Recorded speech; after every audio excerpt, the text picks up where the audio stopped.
என்னோடய குழந்தைங்களுக்கும் இதே தான் நான் சொல்லி வளர்த்துட்டுருக்கேன். ஏன்னா என்னோடய குழந்தைங்க என்ன மாதிரியே நிறைய கஷ்டத்தை அனுபவிச்சு தான் வளர்ந்துட்டுருக்காங்க. நினச்சா அம்மா இருக்கும்போது ஒரு 17 வயசு வரைக்கும் நல்லா சொகுசு லைஃப் வாழ்ந்தேன். அதுக்கப்புறம் தான் நிறைய கஷ்டங்கள் அனுபவித்தேன். ஆனால் என்னோடய குழந்தைங்க பிறந்ததுலேருந்து நிறைய கஷ்டத்தை அனுபவிக்கிறாங்க, பசி பட்னின்னு. அதனால் என்னால் என்னோடய குழந்தைக்கும் நான் அதே தான் சொல்லிக் கொடுக்குறேன். நாளைக்கு நீங்கள் ஏதாச்சும் ஒருத்தவங்கள பார்த்தீங்கன்னா காசெல்லாம் போடாதீங்க, உங்களால் முடிஞ்சால் அவங்களுக்கு ஏதாச்சும் வாங்கி கொடுங்கன்னு. இன்றைக்கி நான் கடை வச்சுருக்கேன்னாக்கா என் கூட என் குழந்தைங்களும் சப்போர்ட் பண்ணி எனக்கு ஹெல்ப் பண்ணி அவங்களும் தான் எனக்கு ஹெல்ப் பண்ணி அவங்களும் போயிட்டு என்ன மாதிரியே எல்லாமே செய்கிறாங்க. எங்களுக்கு பெருசாக காசு பணம் நிறைய சேவ் பண்ணணும் அப்படிலாம் ஆசை இல்லை. பசின்னு வரவங்களுக்கு ஏதாச்சும் கொடுக்கணும். அது நாங்கள் கடை போட்டு தான் கொடுக்கணும் இல்லை, எங்களால் முடிஞ்சது நாங்கள் வாங்கி தரோம். அந்த மாதிரி நீங்களும் அதேமாரி உங்களால் முடிஞ்சது நீங்கள் வாங்கி கொடுங்க. பசி ஒரு வேளை சாப்பாடு இல்லாமலாம் வாழறது ரொம்ப கொடுமையான வாழ்க்கை.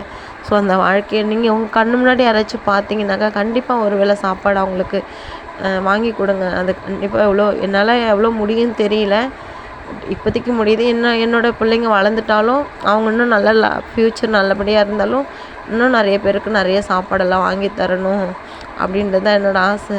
ஒரு வேளை சாப்பாட்டுக்கெல்லாம் யார் தருவான்னுட்டெல்லாம் உறவு கொண்டாடிட்டு இருந்தோம். அந்த உறவுகளெல்லாம் நம்மளை வேண்டான்னு ஒதுக்கும்போது அந்த ஒரு சாப்பாடு கூட இல்லாமல் நிறைய கஷ்டங்களை அனுபவிச்சு தான் வந்திருக்கோம். அதுக்கப்புறம் தைரியமாக நம்ம குழந்தைய நம்ம வளர்ப்போம் அப்படின்ற ஸ்டேஜுக்கு வந்து தான் நான் இந்த மாதிரி முடிவெல்லாம் எடுத்தேன். உங்களுக்கு யாராச்சும் பார்த்தீங்கன்னா கண்டிப்பாக உங்களால் முடிஞ்ச ஒரு வேளை சாப்பாடு, யார் வேணாலும் எது வேணாலும் சொல்லிப்போம். ஒரு சிங்கிள் பேரண்ட்டாக இருந்து குழந்தைங்க வளர்க்குறது கஷ்டன்றதை தாண்டி சாப்பாடு எவ்வளோ பசி பட்னி இருக்குது, எவ்வளோ கொடுமையான லைஃப்ன்றது அது ஒரு நாளும் ஒரு வார்த்தையில் சொல்ல முடியாது.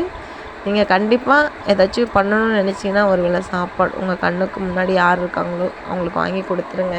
ரொம்ப வயசானவங்களோ இல்லை முடியாதவங்களோ குழந்தைங்களோ யாரோ, ஆனால் காசு பணம் கோயிலில் போடுற காசை எடுத்து நீங்கள் இந்த மாதிரி ஹெல்ப் பண்ணுங்கள்.